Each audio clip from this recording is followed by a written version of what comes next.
It is a little bit more maintenance in that you have to tighten the spokes every once in a while. It's kind of annoying. Also, I don't like tightening the chain on this bike. It's really finicky with like tightening the chain. I know you can yeah, so about tightening the chain, I know it's like loose when I hear it clacking around. When I hear like clack clack clack clack, you know the chain's a little bit too loose and you need to tighten it a little bit.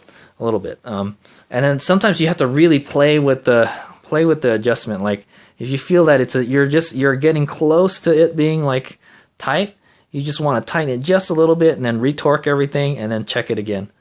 Yeah, you don't want it too tight, you don't want it too loose. There's not a whole lot of chain slack on this bike. If you're gonna be doing a lot of jumps and stuff, you probably want it to be a little more looser. So for the dirt setup, I would set the chain up a little loose. So if it did start clacking around, it's fine. It's fine as long as it's not loose enough where it's gonna come off of the sprocket. That's what I'm gonna say. So one of the things I don't like about this bike is adjusting the chain. It's kind of a pain in the ass, but it does have little tick marks and stuff, and you can record where it is. In my opinion, buy a good chain for it. Buy a primary drive chain or something. Buy a better chain than that's on there. This one stretches a lot, so I've got it stretching a little bit. So the primary drive chain, I've beaten the crap out of it with dirt biking, and I haven't seen it stretch at all, dude. it's a solid chain, and the chains are like $15-$20 for this bike. It's so cheap. So yeah, that's the only thing maintenance wise. But also, yeah, you don't put gasoline in. I know motorcycles don't eat up a lot of gas. Most of them, this DR650 gets 50 miles per gallon, and it can go on the freeway. But it's just you don't have to go to the gas station. That's the beauty of it, But you have to remember to charge it. That's one thing you have to do. You have to remember to charge it. And then there's all the battery maintenance stuff. Yeah, if you're not going to be running it for a while, you want to keep it at 80% charge, 70% charge, somewhere around that area. But usually, okay, so generally I'll charge it to 100%, okay? I'll charge it to 100% and I'll just leave it that way, until I use it again. So I don't do any kind of special battery maintenance with it. Now, I think if I'm not going to ride it for a while, I'll leave it like at a lower charge, like at 70 or 80%, like I said. Right now it's at like 75%, so that's what you want to do to keep your lithium-ion batteries lasting longest, is to don't fully charge them all the time, unless you're going to really use it. What's the point of having a bigger battery? If you don't use it. Right? That's what I say. But yeah, I generally just charge it to 100%. I leave it there until I'm ready to go ride it again. So, and now I got two batteries, so one of them will be like at 70-80% all the time until we're ready to go. Okay, so that's it for the charging. Like, yeah, I haven't had any problems with the batteries other than like they won't charge if it gets too hot or too cold. I have torture tested that battery. I've gone on the track, wide open throttle all the time. I've ridden it, in dirt bike races and stuff. Hair scrambles, and it's taken everything I could throw at it. For a I have not heated up too much. For an enduro, I raced it in a sprint enduro, and I would race one lap or two laps. Yeah, I would race one.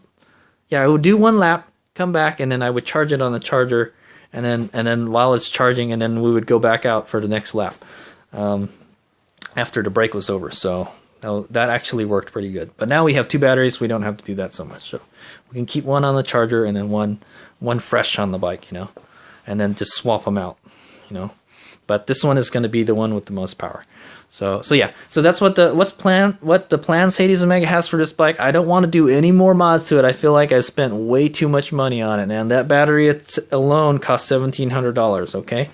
The battery is not cheap on this bike. So whatever you do, don't don't break your battery and don't get it stolen. If thieves knew how much that battery costs, geez, man, I'm telling you, that's why I'm a little worried. That's why I always want this battery door to be locked. You don't want them to have easy access to take that battery, man. That battery is really easy to steal, if you can get to it. And then if they knew that thing was worth like $1,600, that's how much Lunicycle sells it for. Is one of the things. So yeah, that's one of my gripes about this bike. The battery's really expensive. So if you wanted to buy a second battery, it's a lot of money. It's not like, oh yeah, I'll buy an extra battery, just in case, blah blah blah. No, you can't do that. It's just $1,600, man. It's a big decision to make, because it's a lot of money.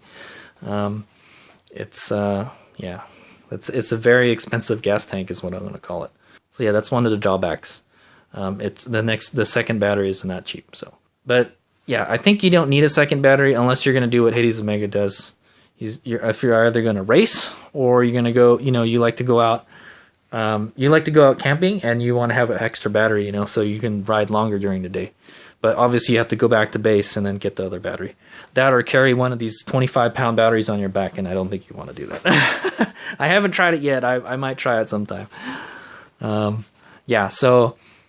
you'll get 30 to 40 miles on this guy. Not as good as an e-bike, that's for sure, man. So out of that battery. So the battery is just the biggest limiting factor on the bike. It's when battery technology gets better, then the Litebee could become a better bike. So far, Sur-Ron hasn't really made any major upgrades to this bike, which is kind of sad. There is kind of some aftermarket popping up for it, with Lunicycle, Sur-Ron UK, lots of stuff. Lots of people starting to make parts for this bike, so that's a good thing. The aftermarket is starting to pick up.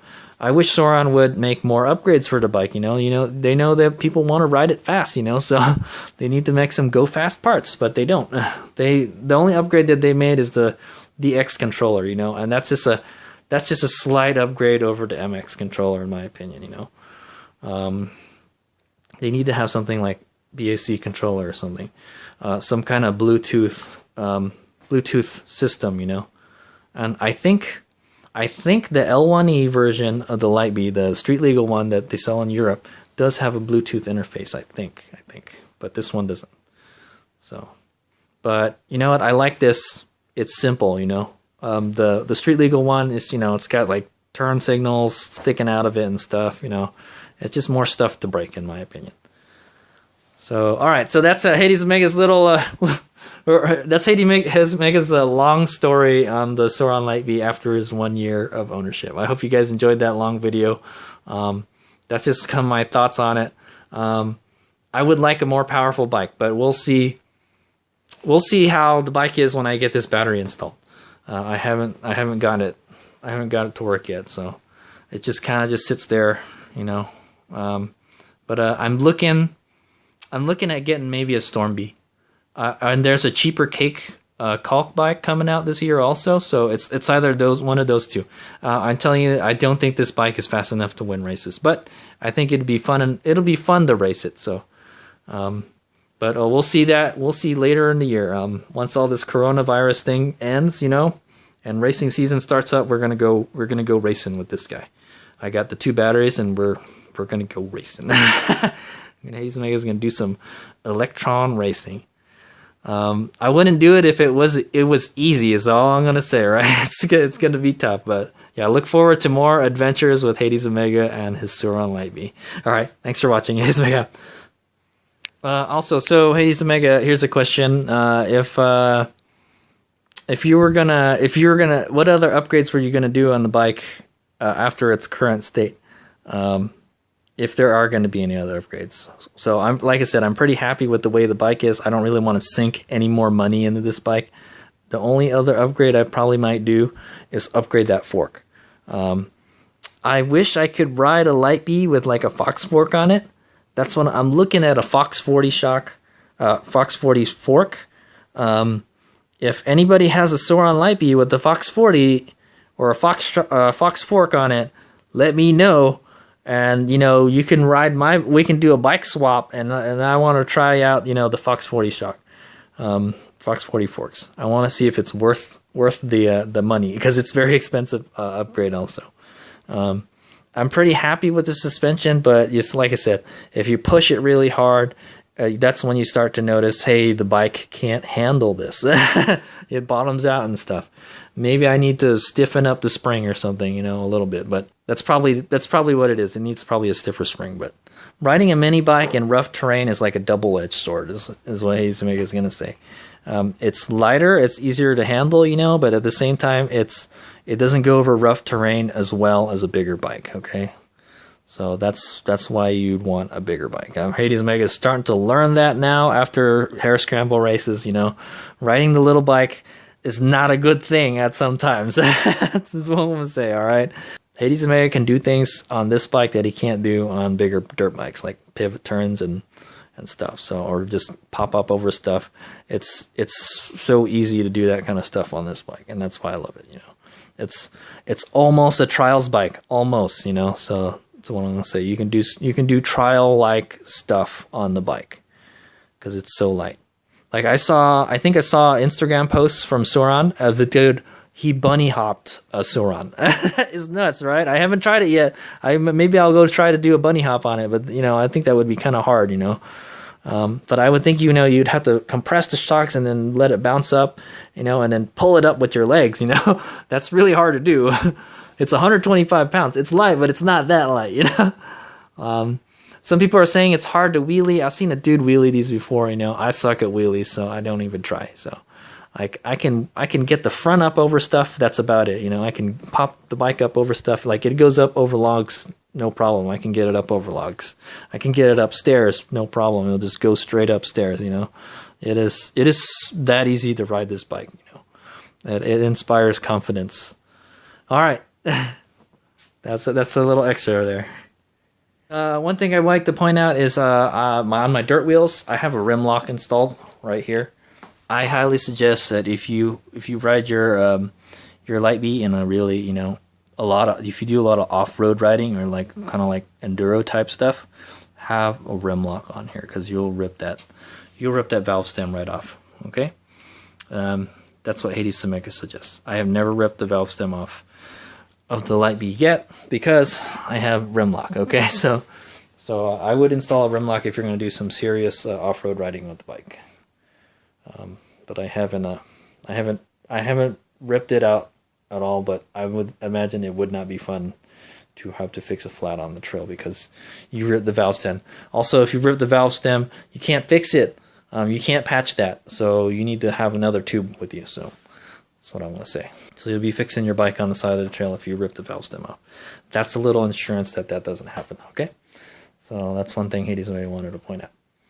If you're just kind of like a casual rider, you don't ride very fast, you don't ride in very rough terrain, you don't go up really steep hills and stuff, then you probably don't need one, or if you keep your tire pressure up all the time, say like 30 psi or something, then you don't really need one.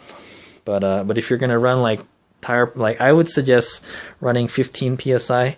Yeah, I would suggest running around 15 psi tire pressure on the Light B. Is what Hades Omega's opinion is. There's no really published tire pressures on the Light B, but for the Supermoto setup, I run around 25 to 30 psi, and depending on how cold the track is, you're probably going to want to lower your tire pressure if you're at a racetrack. But for street riding, 25, 28, maybe 25, 30 is cool. If you're going to be riding off-road, I recommend 15 psi. That's what dirt bikes run. That's what my KLX 140 runs, and it's roughly the same size as this bike, so I think it's fine. 15 psi, maybe even less, maybe like 12 psi. But if you're going to run that low tire pressure, have a rim lock. Plus, I have the Lunicycle 62 sprocket, so it's just got a ridiculous amount of torque, so it'll rip that stem right off. So I think if you have the stock sprocket, maybe you can get away without having a rim lock. But if you're going to be doing a lot of dirt biking with it, get a rim lock for it. All right, that's another suggestion Hades Omega has.